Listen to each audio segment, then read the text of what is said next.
शिविर में आप लोगों से मिलने का मौका मिलता है। ये शाहजहांपुर का ऐतिहासिक थोड़ी सी ऊपर करिए कार्यकर्ताओं का सम्मेलन था। समाजवादी पार्टी की कोशिश है कि जब तक लोकसभा चुनाव हो सभी लोकसभाओं में एक इसी तरह का कार्यक्रम संपन्न हो जाए, जिसमें कार्यकर्ताओं को ये बता सके आने वाले समय में भविष्य में उन्हें किन चुनौतियों का सामना करना पड़ेगा, किन साजिशों का मुकाबला करना पड़ेगा, और जिस तरीके से भारतीय जनता पार्टी सरकारी मशीनरी का दुरुपयोग करती है, प्रोपेगेंडा का जबरदस्त बॉम्बार्डिंग करती है और झूठ को इतना फैलाती है कि जनता कई बार स्वीकार करने लगती है कि यही सच है। और नफरत की राजनीति, लगातार लोगों को बांटने की राजनीति, समाज में दूरियां कैसे बने उसकी राजनीति लगातार भारतीय जनता पार्टी कर रही है। उससे समझाने के लिए ये शिविर लगातार समाजवादी पार्टी चलाती रहेगी। शाहजहांपुर में मैं आया हूँ, यहाँ पर कई मंत्री हैं, डबल इंजन की सरकार है, पूरा शाहजहांपुर खुदा पड़ा है, कूड़ा हर मोहल्ले में हर गली में दिखाई दे रहा है, जानवर सड़कों पर घूम रहे हैं, ट्रैफिक इंतजाम है ही नहीं। कोई अगर अपने घर जाना चाहे, अस्पताल जाना चाहे, स्कूल जाना चाहे तो ऐसी दुर्दशा है कि वो पहुंच ही नहीं सकता है। और तब जब यहाँ के मंत्री पिछले कई वर्षों से हैं और जो सुविधाएं शहरी मिलनी चाहिए गरीब को, वो भी सुविधाएं नहीं दे पा रहे, न पानी पीने का अच्छा इंतजाम है, न कूड़े को फेंकने का इंतजाम है। अच्छा, जानवर को लेकर के इतना पैसा सरकार खर्च करी, हजारों करोड़, उसके बाद भी सड़कों पर सांड घूम रहे हैं, लोगों को हर दिन टक्कर मार रहे हैं। पूरे शाहजहांपुर में कहीं भी धान की खरीद नहीं हुई, किसान का धान तैयार है, लेकिन ये सरकार ने जो तय की एमएसपी, अगर एक भी किसान का एक बोरा भी धान इस सरकार ने खरीदा हो तो बताए हमें। पूरे के पूरे शाहजहांपुर का धान में लूट हो रही है, सरकार का कोई इंतजाम नहीं है, न गन्ने की कीमत बढ़ी, बिजली महंगी है। एक बहुत पुराना पुल गंगा पर और रामगंगा पर नेताजी ने कभी बनाया था, एक हिस्से को दूसरे हिस्से को जोड़ने के लिए आराम से लोग पहुंच जाते थे। जब से पिलर डैमेज हुआ है आज तक इस सरकार ने सुध नहीं ली, अभी भी वैसा ही शाहजहांपुर दिखाई दे रहा है। अभी भी पहुंचने के लिए 150 किलोमीटर दूर जाना पड़ रहा है। फायदा हो रहा है वो कौन है चीज, फिर तुम शुरू हो गए। शाहजहांपुर में जो भी प्रत्याशी आपके बनाए जाते हैं वो दूसरे दलों में चले जाते हैं, कैसे रोकेंगे उन लोगों को? हाँ, ये बात तो आपने ठीक कही। जो प्रत्याशी हाल में दूसरे दल में गई है, आप जरा व्यक्तिगत उनसे बात करना। मैंने उनसे ये कहा कि आप पहली मेयर बनने जा रही है महिला, आपको समाजवादी पार्टी टिकट देती है, लेकिन उनकी इच्छा समाजवादी पार्टी से नहीं थी, बीजेपी से थी। लेकिन जो बात मैं सोच रहा था वो बात हकीकत में आई।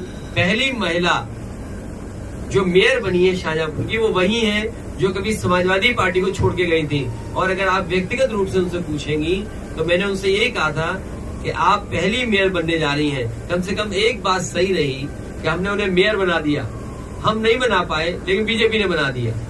तो आधा मन तो समाजवादी पार्टी के प्रति भी होगा, या कुछ समय समाजवादी पार्टी में भी उनका गुजरा है। सब मध्य प्रदेश में जिस तरह से लेकिन है आरक्षण का खिलवाड़ हो रही है, कास्ट सेंसस बड़ा मुद्दा है और ये मुद्दा विपक्ष का था, ये कांग्रेस का मुद्दा नहीं था।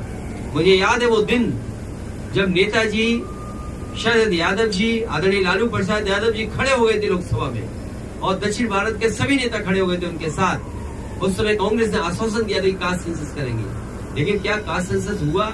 क्या उसके आंकड़े बाहर आए? तो यहीं पर नजर आता है कि ढुलमुल तरीके से आप कामयाब नहीं हो सकते हैं। आने वाले समय में आपको कास्ट सेंसस कराना ही पड़ेगा। आप पर पूरा कब्जा हो जिसका, और तरह तरह की बात सदन में स्वच्छ भारत पे लंबे लंबे भाषण देते हो, सबको झाड़ू पकड़ाया हो। आपके यहाँ भी झाड़ू किसी ने पकड़ा होगा, बताओ किसने पकड़ा था? अरे बताते क्यों नहीं हो? बिल्कुल पकड़ा है, मंत्रियों ने भी पकड़ा है, सभी ने पकड़ा था झाड़ू। नहीं, मंत्री किसी ने पकड़ा था? मंत्री ने पकड़ा था, विधायक वगैरह ने पकड़ा था। तो समझ लीजिए आप, महापौर के हस्बैंड ने पकड़ा था। हाँ, तो किसी ने पकड़ा होगा ना झाड़ू सर BJP। 24 में इस पर रोक कैसे लगेगी कि जो प्रत्याशी आप बनाएंगे, क्या गारंटी रहेगी कि वो रुका रहेगा आपके साथ में? इस बार इसीलिए शिविर हुआ है गारंटी के लिए। सर एक सवाल है, आजम के जिस साथ तरह से जो- सर तो उसकी वजह से और जगह भी सोचना, क्योंकि एक जगह वादा खिलाफी हो गई है, कमलनाथ से जब पूछा जा रहा है तो वो भी इस चीज को इग्नोर करते हुए नजर आए। देखिए कांग्रेस पार्टी को साफ करना चाहिए था। मेरा मानना यह है कि अगर आपको सीट नहीं देनी थी तो समाजवादियों से बात नहीं करनी चाहिए थी। आपको पहला ही कदम ये उठा लेना चाहिए था कि आप अपना संगठन और अपनी पार्टी के हिसाब से लड़िए और जो सहयोग चाहते वो बता देते तो शायद समाजवादी पार्टी सहयोग करती और खड़ी रहती है। लेकिन उन्होंने कोई जानकारी नहीं दी, न कोई समाजवादी पार्टी को इस लायक समझा उन्होंने, इसलिए समाजवादी पार्टी वहीं लड़ रही है जहां पर समाजवादी पार्टी का संगठन तो मजबूत। क्या मान लिया जाए इंडिया गठबंधन से अलग हो गए हैं आप? इंडिया गठबंधन अब मुझे पता लगा मध्य प्रदेश के बाद भारत के चुनाव के लिए है, इंडिया के चुनाव के लिए है, देश के चुनाव के लिए है। तो देश का चुनाव आएगा तब बात की जाएगी। सर क्या और जिसको सीट चाहिए होगी या जिसपे बातचीत होगी वो अलग प्लेटफॉर्म है। लेकिन ये सवाल ये है, क्रेडिबिलिटी का है कि अगर कांग्रेस इसी तरह का व्यवहार करेगी तो कौन उनके साथ खड़ा होगा।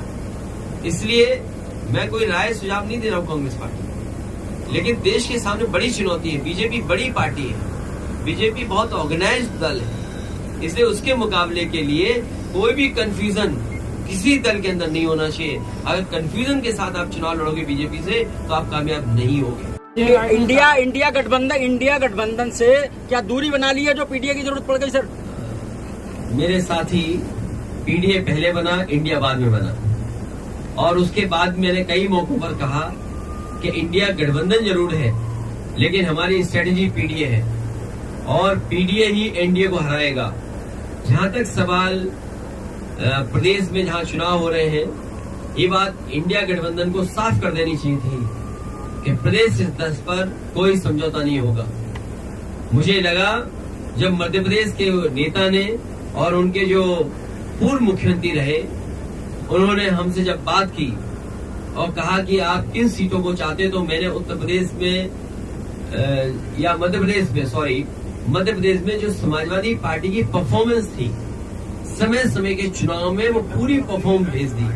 और मैंने उनसे कहा कि मध्य प्रदेश में कभी हमारा इस हिस्से से विधायक बन गया, कभी उस हिस्से से विधायक बन गया, और हमारी पार्टी से कई बार कई विधायक बने जो आज दूसरे दल में भी चले गए, कांग्रेस में भी चले गए। और मैंने याद दिलाया कि जिस समय कांग्रेस को समर्थन की जरूरत थी उसमें सबसे पहले समाजवादी पार्टी के विधायक ने समर्थन किया था और सरकार बनी थी। हम बीजेपी के खिलाफ हैं और जिस समय भी कांग्रेस के नेताओं से बात हुई उस समय मैंने कहा कि हम बीजेपी को हराना चाहते हैं, जो हमसे सहयोग लेना चाहो ले लो।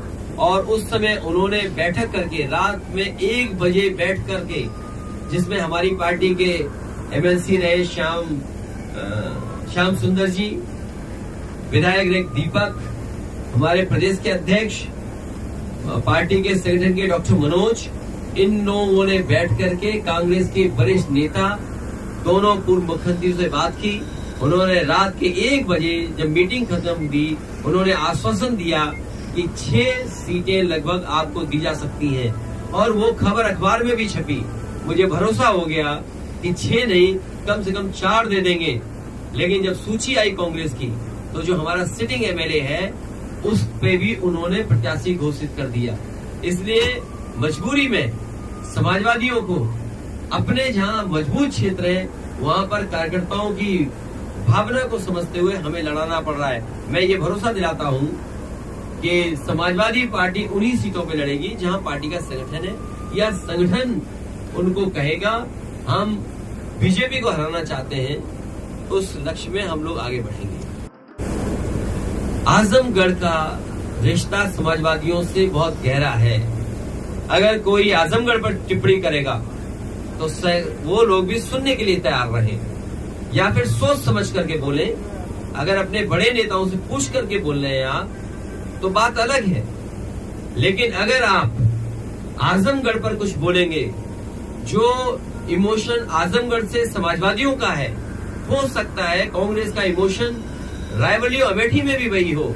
तो हम लोगों ने कभी टिप्पणी रायबरेली और अमेठी पे नहीं की, इसलिए उनको सावधान रहना चाहिए आजमगढ़ जैसी जगह पर उसी तरह के इमोशन का भाव है, इसलिए टिप्पणी करने से पहले बहुत सोचना चाहिए। मिर्जापुर के नेता सब मिल करके भविष्य में चुनाव लड़ेंगे सर आज लोक जागरण और लड़ाएंगे। लोक जागरण अभियान शाहजहांपुर का नहीं है, वो RTS है बड़ी वाली।